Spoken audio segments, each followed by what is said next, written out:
And did Lazar investigate a classified library at Los Alamos and discover that Project Grudge was still ongoing?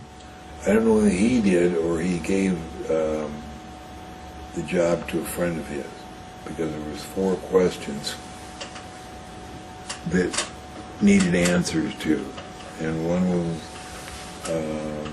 YY-2, what that meant, the classified library, and there was 2 other questions, and I forget what they were. Dr. Teller responded by telephone and told me that he was no longer active, but just functioned in a consultant capacity. He gave me the name of a contact to call in Las Vegas. I made that call, and things progressed from there until I got into the program. I never got a chance to ask Dr. Teller if he remembered me from Los Alamos, so I don't know if that was a factor or not. Why did Lazar decide to try to get employed at Area 51? Because we gave him enough information that he thought, maybe there is something to this. And how did Lazar get the job at Area 51? And please describe specifically the interview testing process that he went through. He called, and I thought I was there. He says I wasn't. I thought I was there when he called Dr. Teller. And Dr. Teller said, Bob, do you want to work in Livermore with me or out there in Las Vegas? And Bob said, I want to work at Area 51. And Dr. Teller said, let me see what I can do. And so the next phone call, he was given a number to call, and they asked him out for an interview. And he got 3 interviews, and at the end of every interview he'd come over and he'd say, I aced it. And on the second interview, he said, guess what their first question was? And I said, what?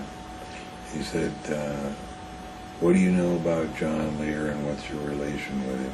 What's your relationship with him? So they already knew you were connected to each other. Yeah. So he said, I believe that John Lear sticks his nose into places where it doesn't belong, but what I didn't tell him was that I also like to stick my nose in places where it doesn't belong. Do you still point it in places it doesn't belong, or has age mellowed you a bit? Age has mellowed me a bit. I mean, tracking down this moon stuff is so much fun because all you have to do is sit at the computer and look at the moon. How do you think Area 51 already knew that Lazar had a friendship with you, and why do you think that was important to them? I don't know. Yeah, why would that be important to them? And if I ask you on camera if you know Bob Lazar, can you just say no? I will sit silently. The first night Lazar got back from S4 in Area 51, what did he talk about to you? That must have been a pretty dramatic night. Yeah. And did he talk about discs or aliens or? He came, he sat here and he said, I saw a disc today. And I said, what? He said, I saw a disc today. And I said, theirs or ours? And he said, theirs. And I said, what are you doing here then? They're going to follow you here. They'll know you. You're telling me. He said, John, let me tell you something. I've seen you take so much shit over this. I wanted to tell you I was there. I touched it. I saw it. It's real. Wow. Lazar continues. Between December of '88 and April of '89, I worked as a senior staff physicist in what has to be the most secret project in history.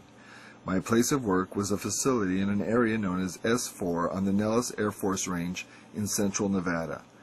Area S4 is located approximately 15 miles south of the infamous Area 51 installation at Groom Lake, where the U-2 and SR-71 spy planes were developed.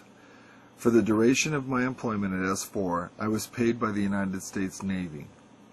When I went to work, I was flown from McCarran Airport in Las Vegas to Area 51, which is a highly secure government base on the Nevada test site. From Area 51, I was bused to an even more highly secure facility located about 15 miles south of Area 51 called S4. S4 is situated at the base of the Papoose Mountains by the Papoose Dry Lake Bed.